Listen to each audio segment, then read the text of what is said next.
So next we'll talk about Illumina sequencing by synthesis, or SBS technology.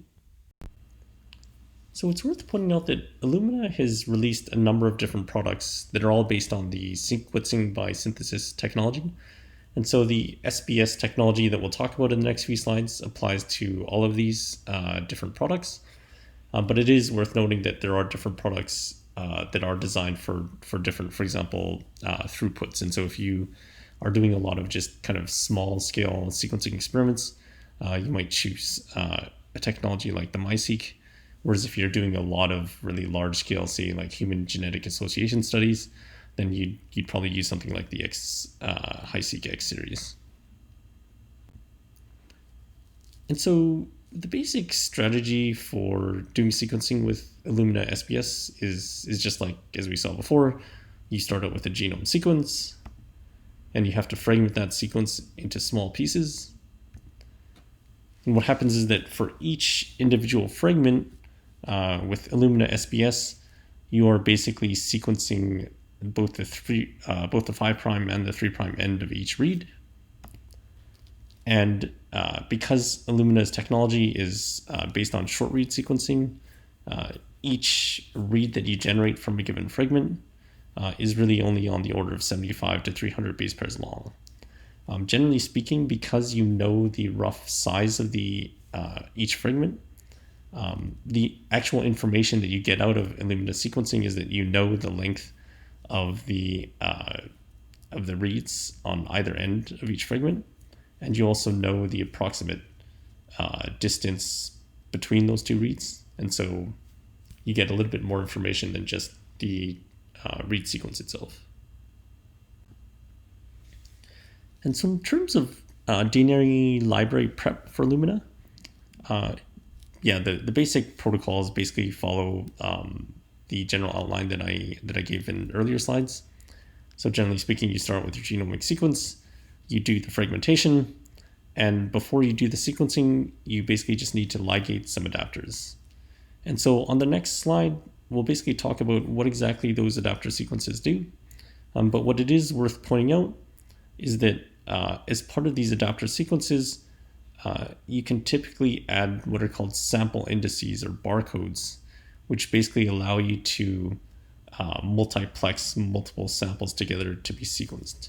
And so the main point here is that one of the reasons why sequencing costs are dropping so quickly is that oftentimes when you generate fragments to sequence from a given sample, the amount of fragments that you're sequencing for any given individual sample is actually relatively low compared to the total number of or total amount of DNA sequence you can sequence in a run of one of the Illumina technologies, for example. And so if you sequence a sample that is much smaller than the total amount of sequencing that you can actually generate from a run, then you're essentially wasting capacity because you could sequence more. You just didn't have enough fragments from one sample. And so sample barcoding is a way of basically grouping together multiple samples and sequencing them all at once on the same run. But the point of these barcodes, again, is just to allow you to figure out which reads came from which original samples. So this slide illustrates the basic structure of the Illumina adapters. And so it's worth pointing out that there are multiple different types of Illumina adapters, depending on the specific protocol, but there's a few features that are pretty common across all of them. And so the idea is that in the dark gray box basically represents your fragment that you're trying to sequence. And so in terms of the adapters on either side of the insert, you have, for example, what are called the P5 and P7 binding sequences. And so as you'll see in the next few slides, the P5 and P7 sequences are generally just there to allow you to bind your fragments to the flow cell or to the sequencing instrument in order to do the actual sequencing. On top of that, you have what are called the sample indices. And so in the single index case, you have what's called the I7 index. And so this I7 index is basically what allows you to multiplex multiple samples together for sequencing.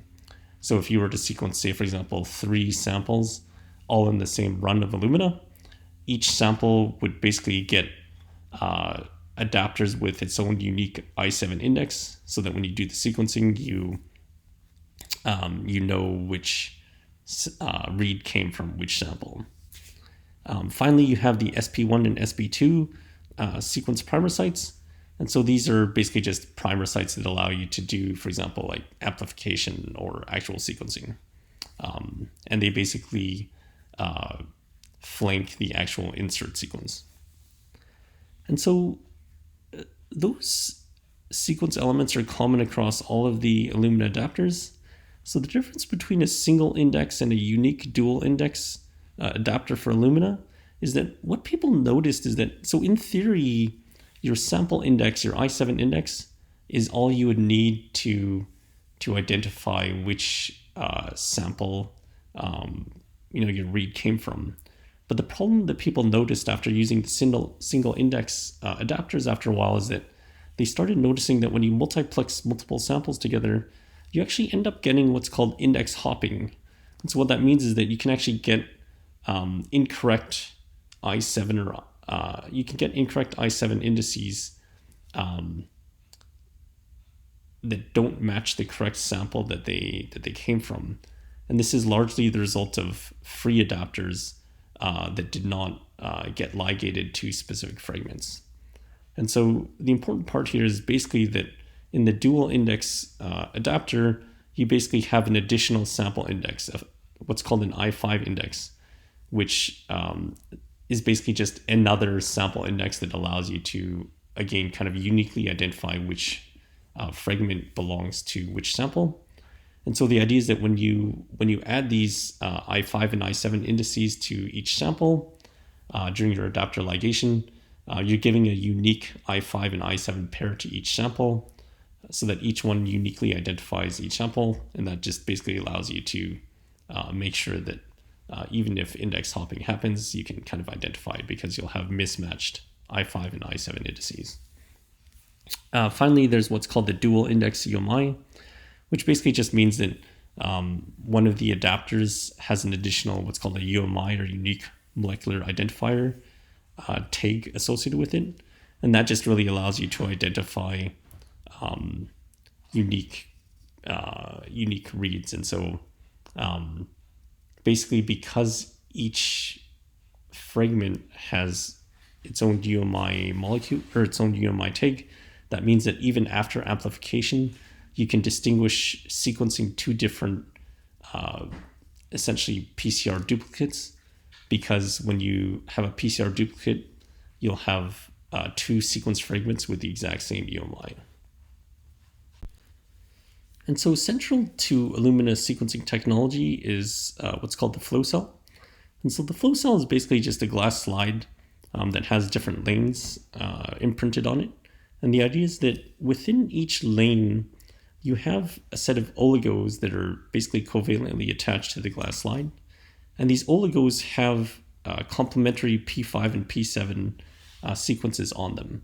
And so the idea is that when sequencing actually occurs, what happens is that you're passing your DNA fragments that have the adapters ligated to them over each lane.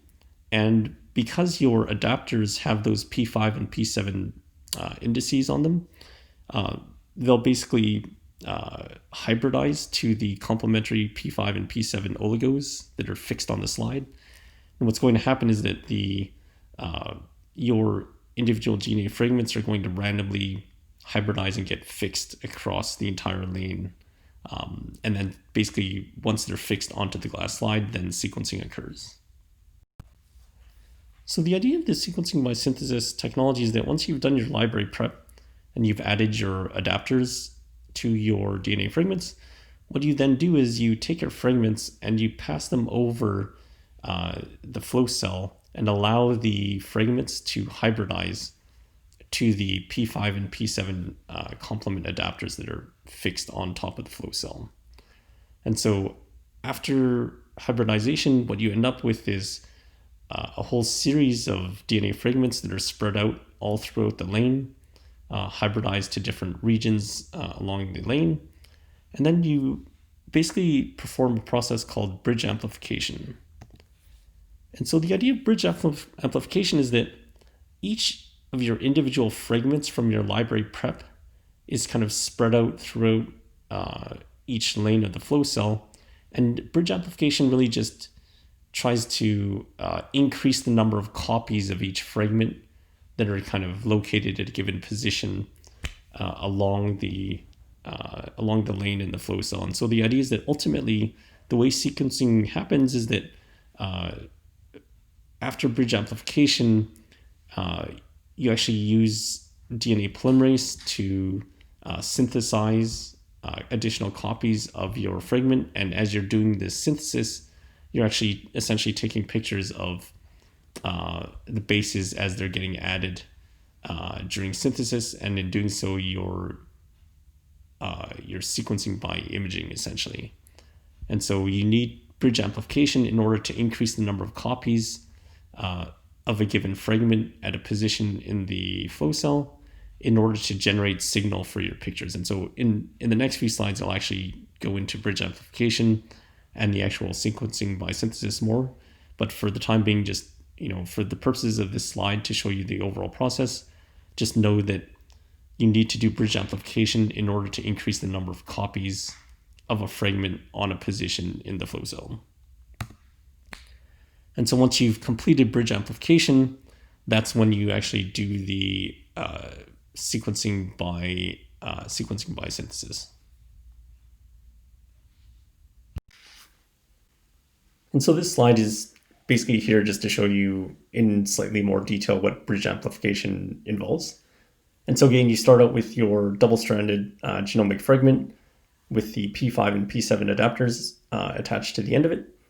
And you can see that because it's double-stranded, basically there's a P5 and P5 complement as well as a P7 and P7 complement.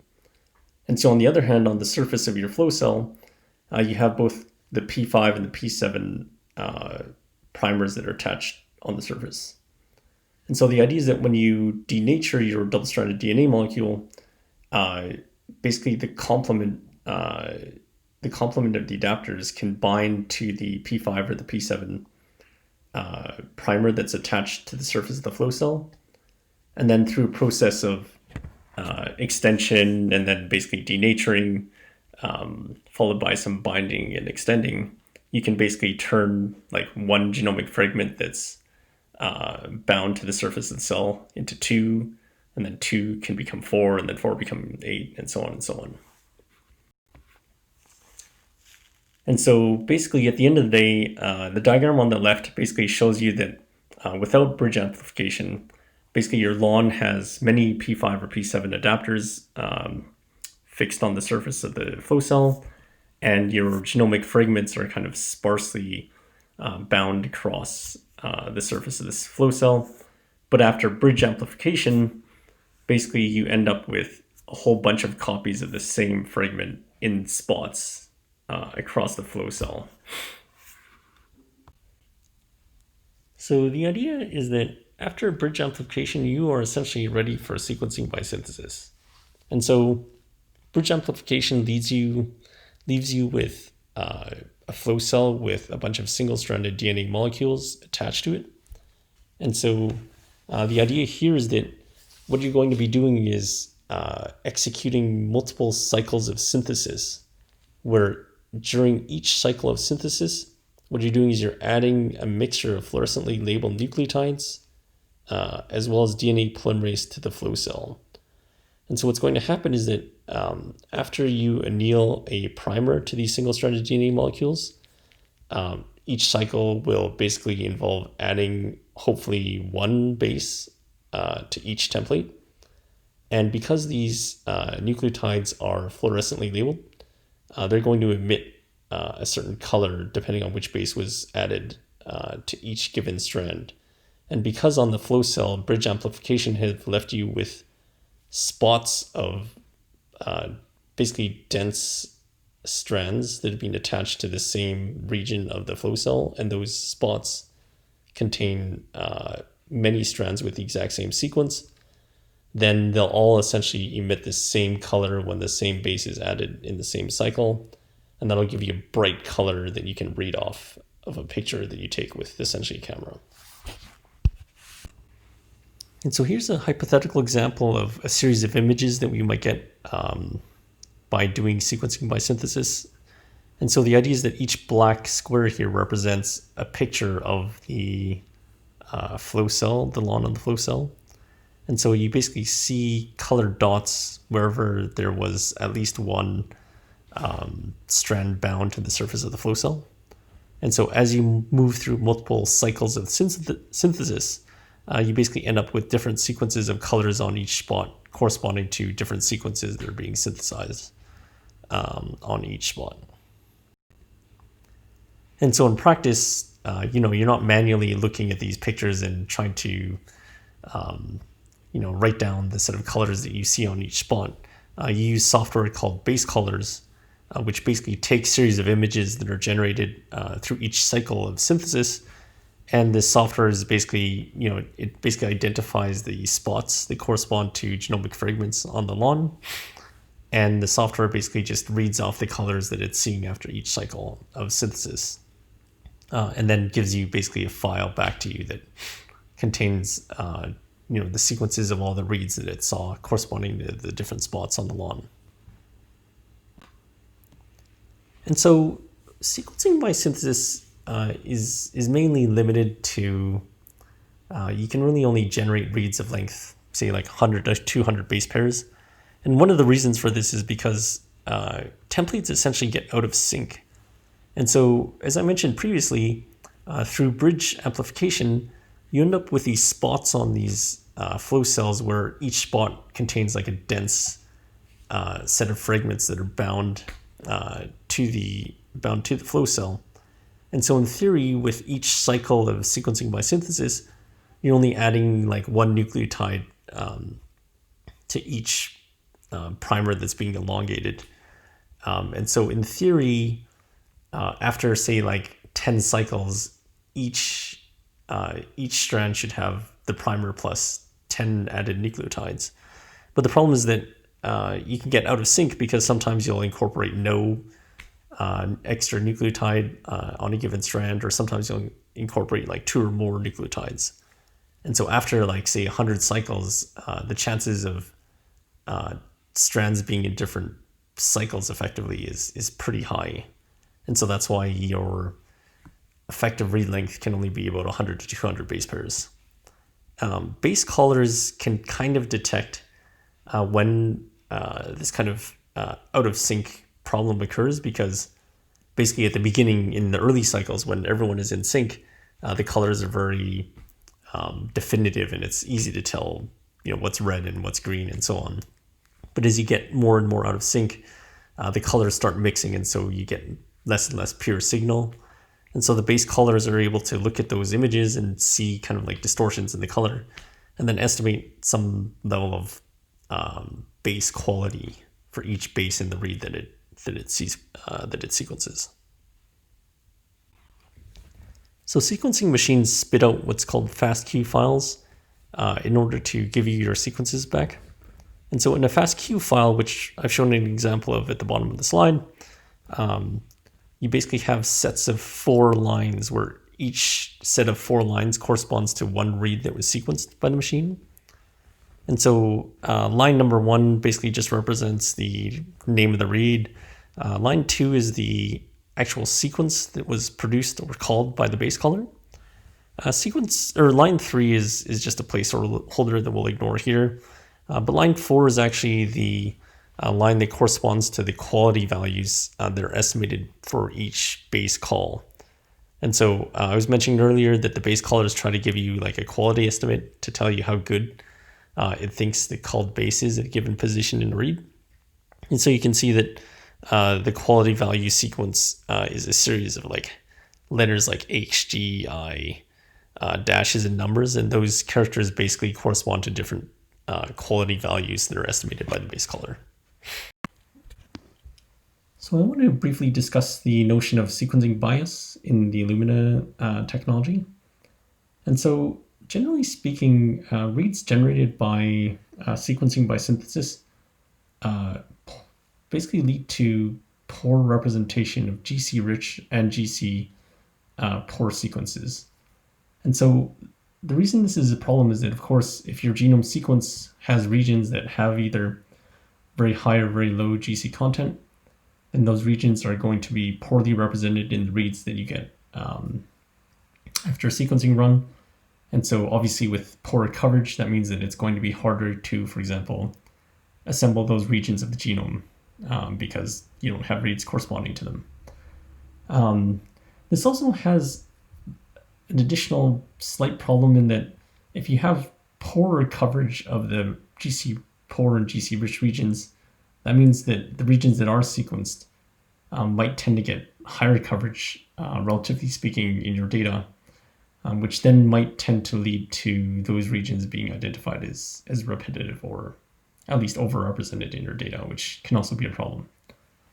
And so there's two main sources of sequencing bias in Illumina that people have looked at. And so the main source of sequencing bias is basically PCR amplification.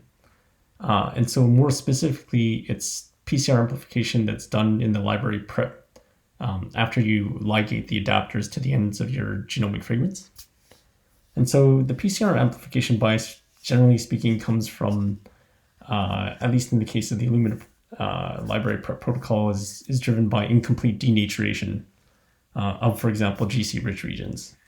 And so to fix this problem, there are, for example, PCR-free ways of doing the library prep now. But generally speaking, they need a lot of input DNA as compared to the protocols that use PCR, obviously.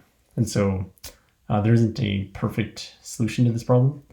And the other source of bias comes from bridge amplification, namely that, for example, in bridge amplification, you also have a denaturation step.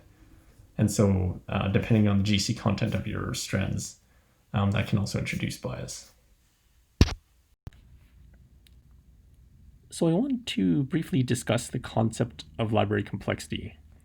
And so the idea behind library complexity is that when you sequence a library, depending on how deeply you sequence it, you can oftentimes find that there are sequences or reads that are duplicates of each other. And the reason for this is that suppose, for example, that you obtained a sample and you didn't really have enough DNA to do sequencing on it. What oftentimes happens is that you might do a few extra rounds of PCR amplification and just to get enough input DNA material to put into the sequencer. And so the problem you have is that if your starting genomic material, for example, was too small, or you over-sequence your library, what's going to happen is that you're going to end up sequencing a lot of PCR duplicates. And so PCR duplicates will, in the absence of sequencing error, will look like identical reads, sequence identical reads. And so this is bad because if all you're doing is sequencing duplicates, then that's not really giving you additional information, and you're really just kind of wasting money doing extra sequencing that you didn't have to do. And so a quantitative metric of library complexity is what's known as the non-redundant fraction. And so if you take, for example, if you have like 100 reads that you've sequenced from a library, the idea is basically that of those 100 reads that you sequence, you can count the number of unique reads. So the number of reads you have after you remove any duplicates, and you take that number and you divide it by your total number of reads that you sequenced, and that's your non-redundant fraction.